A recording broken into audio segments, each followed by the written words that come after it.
Welcome out to another episode of It's All Been Done Radio Hour, number 90, in fact. This is another Meet the Cast episode. We're now past the original cast, and we're moving on to actors we added along the way. This week, you're going to hear from Dan Condo, but before we do that, very important, I'd like to ask you to please check out patreon.com/IABD to support this show, which I'm sure you understand by now is a large effort with lots of people and equipment and subscriptions and hosting fees and websites and all of that involved. We could really use your financial assistance. If you donate on Patreon, not only will you be helping us out for this show that you listen to, but you're also going to get some bonus content. We're going to post more and more stuff as time goes on. The more subscribers we can get donating to us, the more time we'll be able to carve out and make stuff for the Patreon page. But even right now, for the $5 and $10 levels, there's some bonus content there. I'd also like to ask you to please check out IABDpresents.com. That's our parent network, and that's who you'd be supporting on the Patreon besides our show. There's all kinds of amazing programs there, podcast, written work, and more. One of the programs is Dirty Story Night, which is a filthy competitive erotic fan fiction podcast. Dan himself has gotten quite down and dirty on past episodes. They're only about 5 minutes in length. Definitely not safe for work unless you have your headphones and or an understanding boss. But they're dirty and they're hilarious. So check those out. Also like to thank Circle 270 Media. They're a local podcast network that this podcast is a part of, and we love and appreciate them. Also like to thank Mad Lab Theater here in Columbus, Ohio. We have our next live show coming up there on Saturday, October 14th. Tickets are available at madlab.net/tickets. We have special guest Justin McElroy returning and some Halloween surprises. And next year, you'll be able to buy a season pass. So head over to Mad Lab in person and get your season pass for It's All Been Done Radio Hour in 2018. Only $50 for students and seniors, $60 general admission, which is a savings of at least 2 free shows off the regular ticket price. Now enjoy Dan Condo's Meet the Cast. Welcome out to another Meet the Cast episode at It's All Been Done Radio Hour. We have made it through all of the original troupe members from the first show, and now we're going and getting all those add-ons that joined us after show number 1. Yay, I'm an add-on. I'd say more than an add-on. You've been with the show a long time. You came in pretty early, but we'll get to that. So welcome Daniel Condo to the podcast. Hello. How are you, Dan? Hello. I am fine. So we're going to start way back at the beginning. When did you first get interested in performing? Well, when I was but a boy performing for the other sperm. Did a tap dance on the way up I was the fastest of them. No. Performing really just started in church when I was a kid. They always had the little church choir, so I always enjoyed singing. And my grade school had a Christmas concert that they would always have for some reason, it was always just the first graders and the third graders. I'm not sure why they did that, but my first grade year, I ended up getting a little solo on one of the Christmas songs, and from there I was like, oh, I guess I'm pretty okay at singing. And then that just kind of morphed from there to going into acting a little bit. My first let's back up for a second. You said they had the first and the third graders? They didn't have the second graders? Nope. Or the fourth or fifth graders. Well, I'm fine if they want to stop at third grade and not go higher up, but why leave out the second graders? Were the second graders just like tools or something in your school?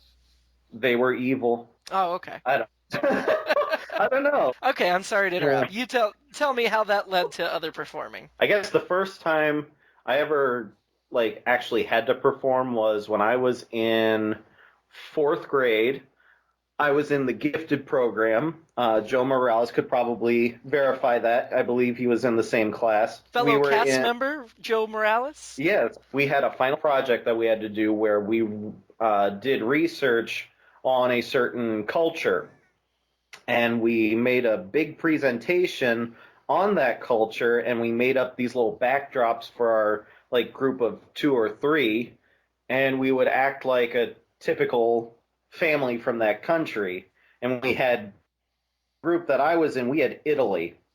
This sounds like the makings for a very racist school project. Yeah, because here's how that went down. I asked the woman that was my teacher, I asked her, can I do the accent? Like, all I knew of an Italian accent was Mario at that point. So I was like, I just kind of did a, yeah. So I just did a quick demonstration for her. She's like, yeah, I don't think you can do that because that's pretty stereotypically driven and whatever. I was like, oh, okay. But here's where she took points off of my performance. When I was speaking, I didn't use my hands. Oh. I used my hands because I guess every Italian, when they speak, they use their hands. So your teacher was a racist. She just tried to pretend she wasn't. Yeah. My 5th grade year, we ended up doing a program about the writing of the Constitution, and I was a very portly George Washington. Did you own slaves? I'd rather not disclose such information. And Massillon, Ohio, up in northern Ohio, not exactly known for its culture, is it? It is known for football. The problem is that the program has kind of gone in a direction where we're not even that great at it anymore.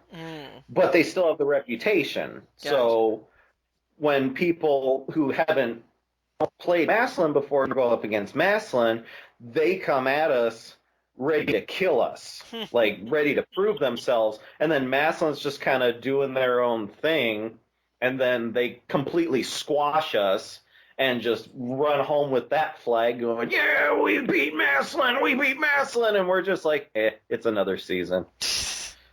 So were you a footballer? I was from 5th grade through 8th grade. Really? I was playing for Longfellow, and I still wasn't like all that knowledgeable as to what the hell I'm supposed to be doing. I was just a larger body that was put on the offensive line, and it was like, okay, this is the play, do the thing, go up and hit the guy. And it's like, I'm sorry, what?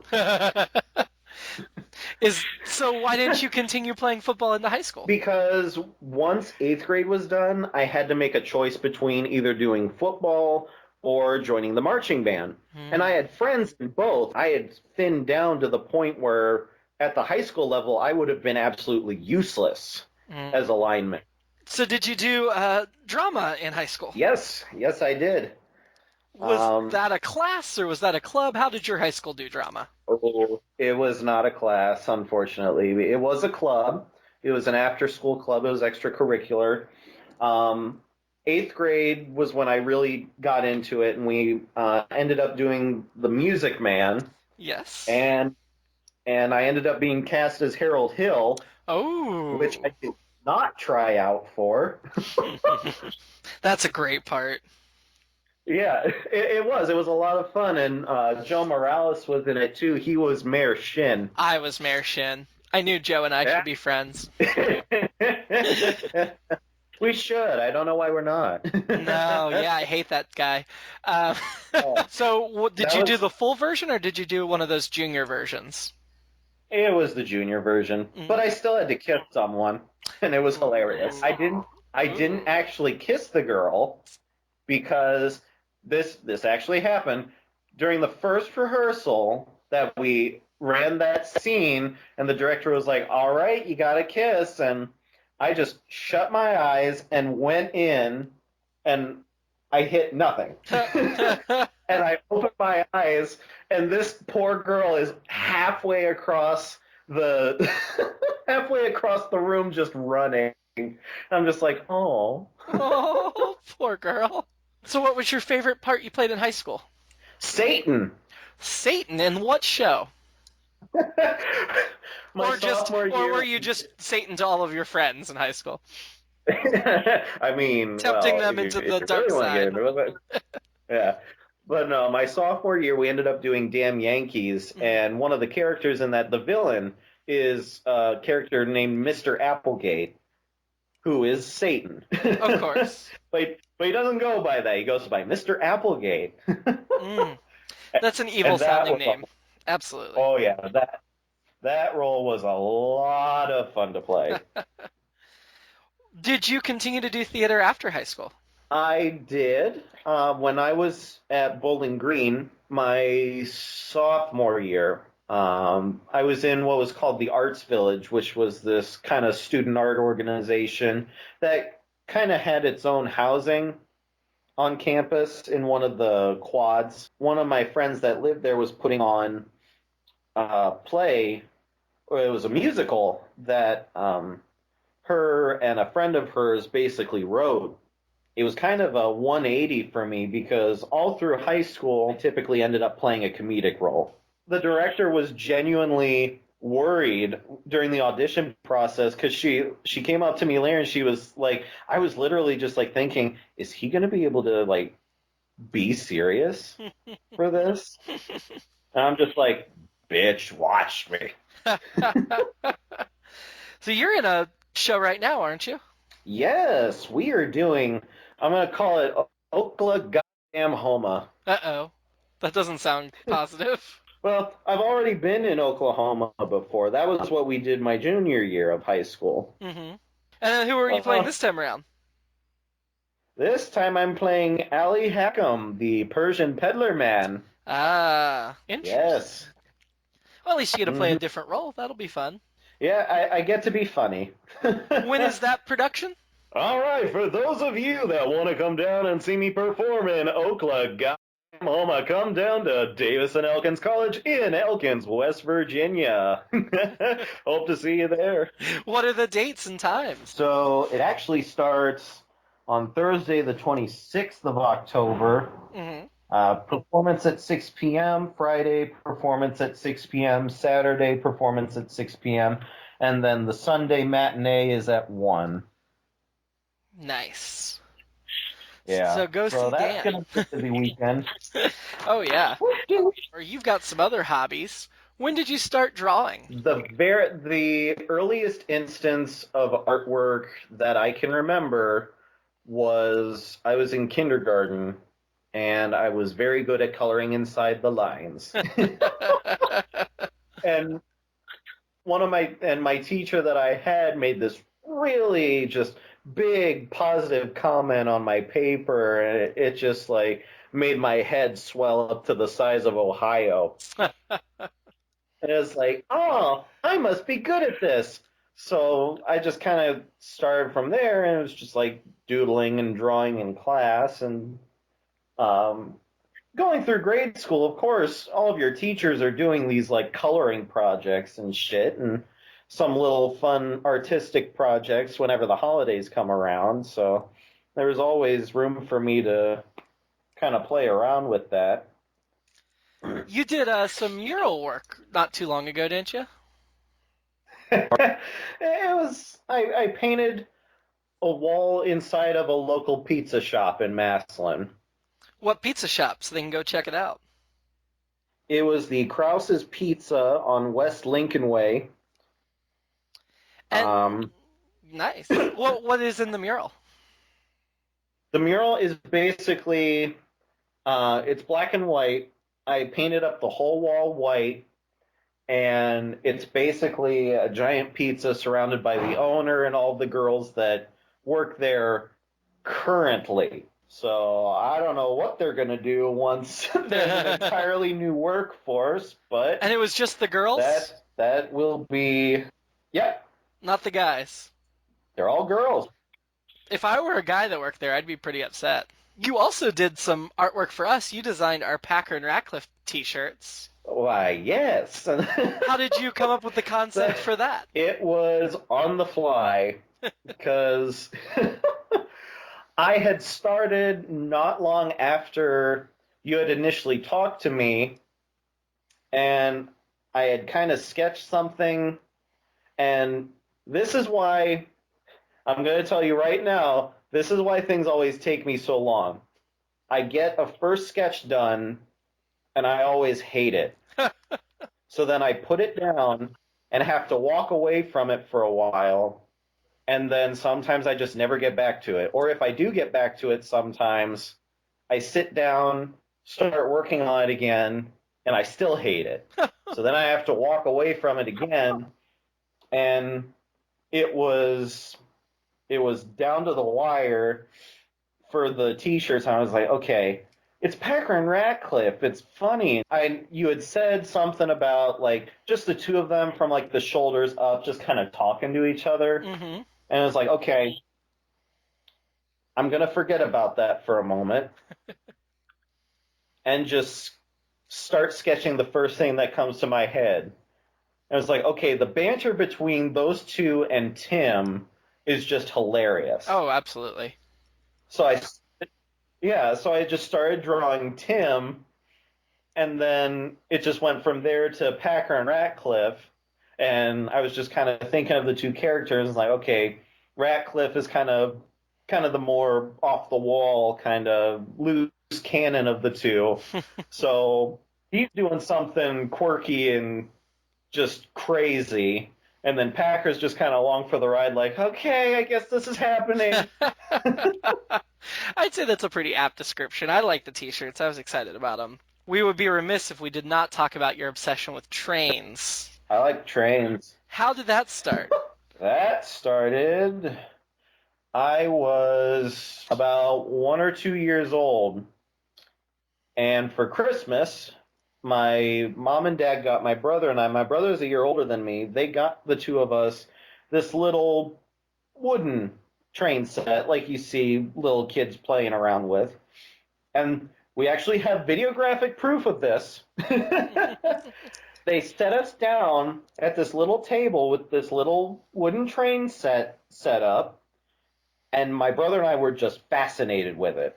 Like, we just started playing with it, and we would not do anything else.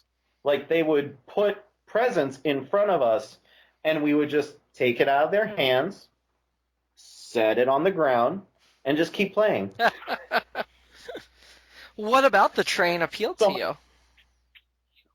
I don't know. What appeals to you about them now? Because obviously it's been a lasting interest.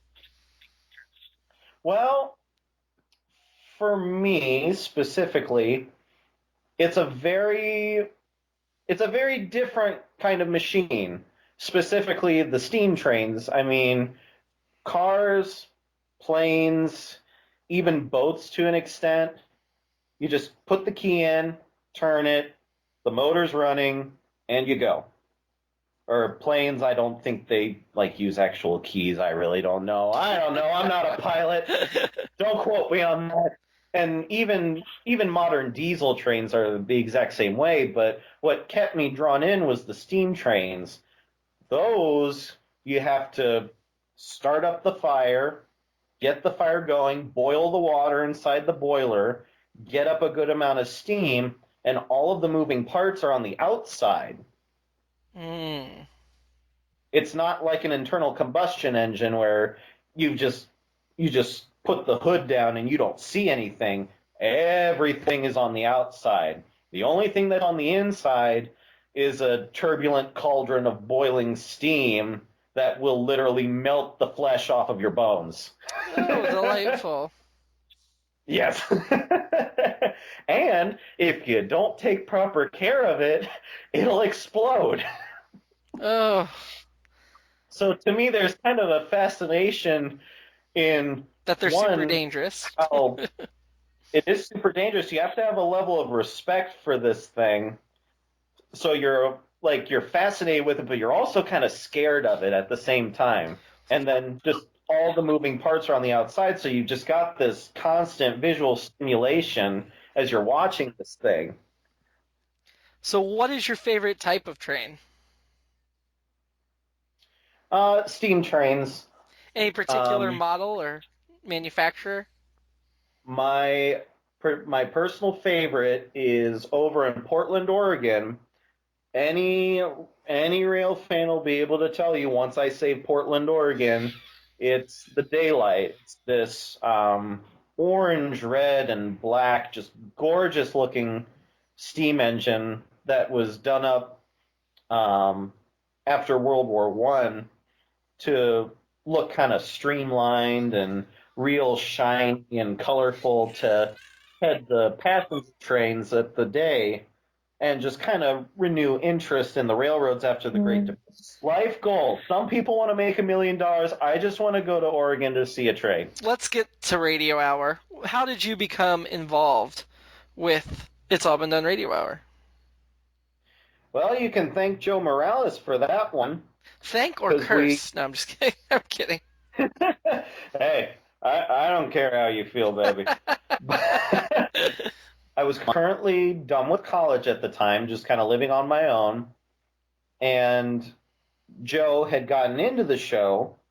And since him and I had done theater productions all through high school and in 8th grade, he was like, dude, you would love this. Like, it's a good group of people. It's a lot of fun. The shows that they do are really fun. Like, you'll just love it. And I just kind of sat on it for a bit and was like, I don't know. It's 2 hours away. Yeah. And then he just kept reminding me about it. It's like, okay. Say the first role you got was Captain Yeez in Universe Journey. Yes. Which was our 3rd episode, I believe, or 3rd program, live show. And so you showed up, and what did you think of the group when you got here? Honestly, I was a little nervous because like everyone already knew each other. Mm-hmm. So it was like, okay. And I'm one of those kinds of people that I don't like to try to throw myself into a group and just hope that they accept me.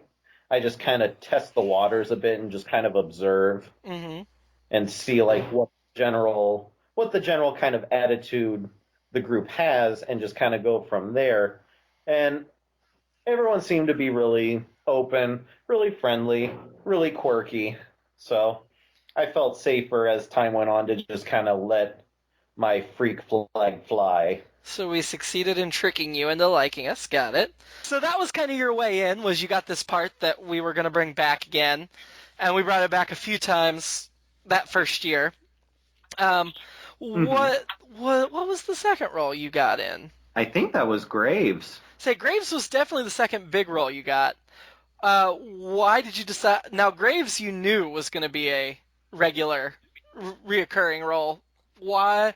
What made you decide you wanted more commitment to a group like this? Oh, because as I got more used to the people, I started to open up to them a little more. And they just seemed like people that I could definitely like hang out with and get along with. You know, crazy people. So, well, we are that. For so I was like, oh, I finally have an outlet for my inner insanity. Let's do this. And we've used many of. You're a master of voices and impressions. I know with Graves, you get a little close to some certain characters and personalities. We won't get too deep into that, but you have always wanted to do copyrights. You have always wanted to do your Patrick Warburton in the show, and sadly, we have not yet found a spot for it. Someday. We will. Someday. I'm more interested in getting your Snagglepuss voice. Yeah. All I know is whenever you find a use for my Patrick Warburton voice, I'm going to have to stand pretty far back from the microphone. That's okay. Yeah. So with a show like this, you get to play a lot of different characters. Is that more comfortable to you to get to play new roles all the time, or do you prefer when you have a role like Graves or Yeez for a little bit that you're going to be doing that same role month to month? Oh, I don't mind having new roles every month. I mean, it keeps things fresh and interesting for me. And then I can kind of experiment with different voices to use. And that got started. Listen, don't listen to your parents, kids. You watch those cartoons. Mimic the people you see on the cartoons. Learn how to manipulate your voice like the people on the cartoons. That is how you get good at that. And then one day you too could be at It's All Been Done Radio Hour. That's right. You can join this prestigious cast of knuckleheads. Maybe even get to act alongside Dan Condo. I will make you uncomfortable. The other important role that you've played, although we've only seen the role once, but the part of the reason we're doing the Meet the Cast this week is the podcast audience was just introduced to H.G. Wells. How did you approach playing a character that was a real person differently than playing these fictional made-up people? Well, I honestly didn't know who the hell he was until you sent me the thing. It was like, oh, okay, he exists. I must do a little research on this and actually watch some clips and just kind of do. I didn't want to try to do an actual impression of him because he just talks like a regular human being, just with an accent. So it's like, okay, that's not going to be very interesting for the folks to hear. So like, I ended up doing kind of a caricature of that voice. Well, we are a comedy show. What is your favorite role you've played in It's All Been Done Radio Hour? I liked doing Graves because I love doing my Ron Swanson impersonation or my Nick Offerman impersonation. What was that like Texan character that I was voicing in that Daniel Kravitz episode? Yeah, I was playing it alongside Ariel. Yes, I want to say your name was Ted, but I can't remember for sure. That was a lot of fun. Were you disappointed that character died so quickly? Genuinely, yes. I know. In all actuality, yeah, I was. I think I remember you saying at the time, you were like, why'd you kill this character? But, you know. You kill me, Jim. Wait a couple years. You can do another Texas. Yeah, sorry, this show has death in it. It's a comedy, but death is funny. Sometimes. It is a comedy. It is a comedy drenched in blood. I would like to use that quote. It's All Been Done Radio Hour, a comedy drenched in blood. We're the Game of Thrones of sitcoms. Not really. It's not that bad. We don't kill your favorite characters every month yet. Give us some time. Purpose. Yeah. I mean, Graves' tragic death. Oh, wait, that hasn't aired yet. Just kidding. Hey now. I'm kidding.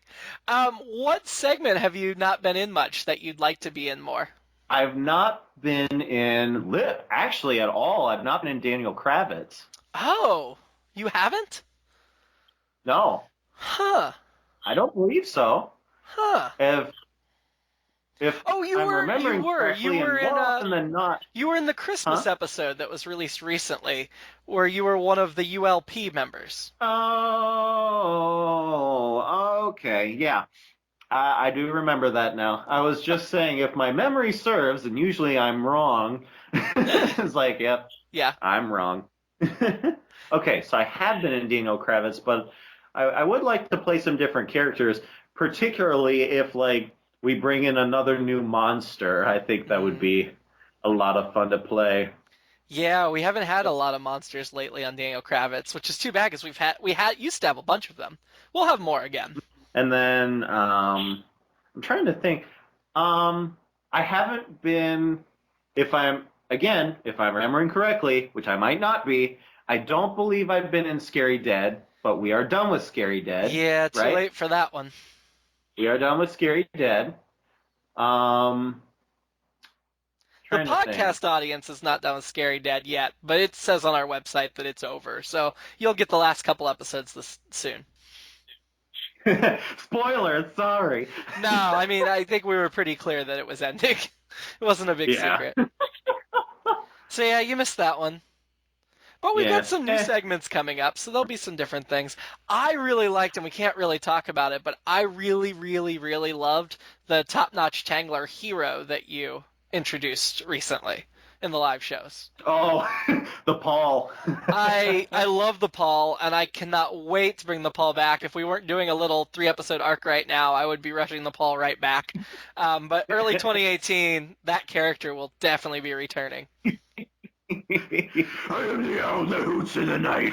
I am the beast. Oh, Yes. Okay, I'll leave that in, but we can't really talk about that character because I don't want to spoil things. There was a reason we premiered that character during our anniversary show, which is typically a special show, because I Yeah. just knew Dan was going to knock that out of the park.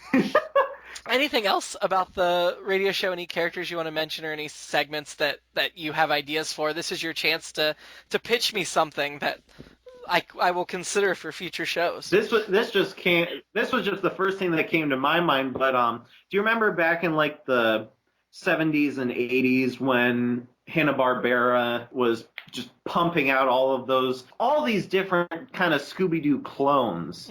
Yes. I think it would be interesting if we did something similar to that and just like make the token talking animal just like something completely absolutely ridiculous, like something like either absolutely ridiculous or mundane. Like I don't know. So you want a Scooby-Doo-esque sketch. Good to know. Before we wrap up, the last thing is the previous Meet the Cast guest gets to ask you a question. So she asks you, have you ever thought of growing your beard back and entering a beard styling contest? And if so, what would you style your beard into? And the example she was giving, like, somebody might make an elaborate bird cage out of their beard. Oh, well, you'll see it tomorrow, but I currently am growing it. And I'm regrowing it because the costume director for Oklahoma wants all the guys to not touch their hair or their facial hair until like getting closer to showtime, and then they'll just kind of tell us, okay, I want you to do this with your hair and this with your facial hair. So they just said, okay, everyone just grow everything out for now. If your beard got really long, what would you style it into? Well, I've always loved pirates and Blackbeard especially, and I always remember when I was doing research for a school project when I was a freshman in high school on pirates, that Blackbeard always had his beard done up kind of like in braids. Ooh, so you'd do the big pirate braided beard. Yeah. Would you ever Just that big. Would you ever consider actually doing that, or is that just too much trouble? Hells to the no. Okay. It's gotta be a prop. Fair enough.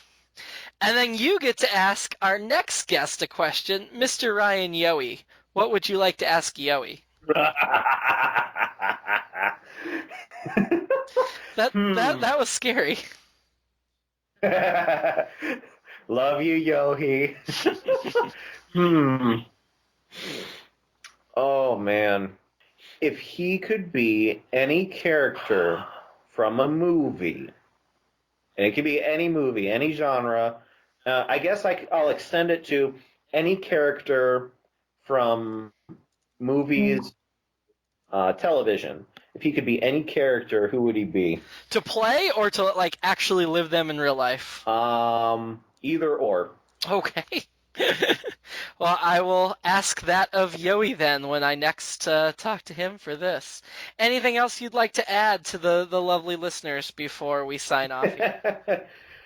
Don't be afraid to be weird. Trust me, it'll pay off in the long run. If you become normal, you become boring.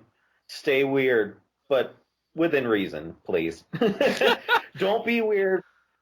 Don't be weird for the sake of trying to garner attention from people. I went through that phase when I was younger, and now that you're ancient and old and wise. Yes, you can be weird, but don't be weird just to get attention. Be weird as it comes to you. Be weird naturally. Don't just say something completely random and out of the blue just to try to get looks from people. Because then people think you're then people just think you're being silly, like just trying to get attention, and then they don't like you because they think you're a little attention whore. Well, that's as good a note as any to end on.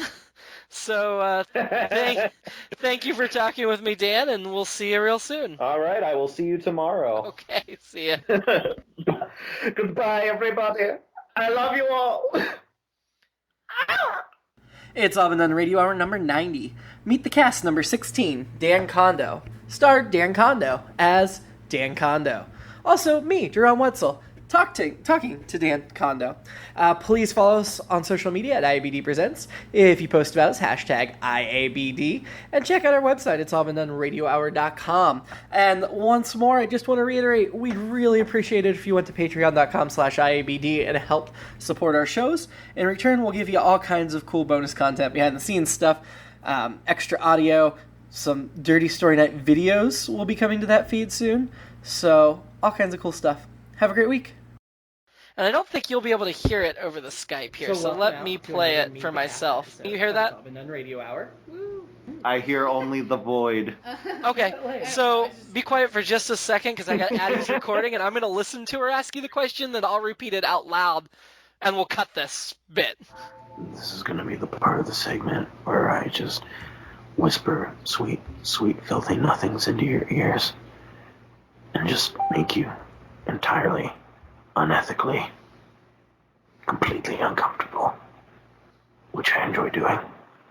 I love you. And I hope you have a good dinner. It should be a nice dinner. Get yourself an appetizer. Nice gooey order of mozzarella cheese sticks. Oh yeah. Delicious, delicious fried mozzarella cheese sticks. And don't forget the marinara. I'm enjoying that, but when you're talking, I can't hear Addie's talking. Because it is playing through my headphones. Both you and her are playing through my headphones. I regret nothing.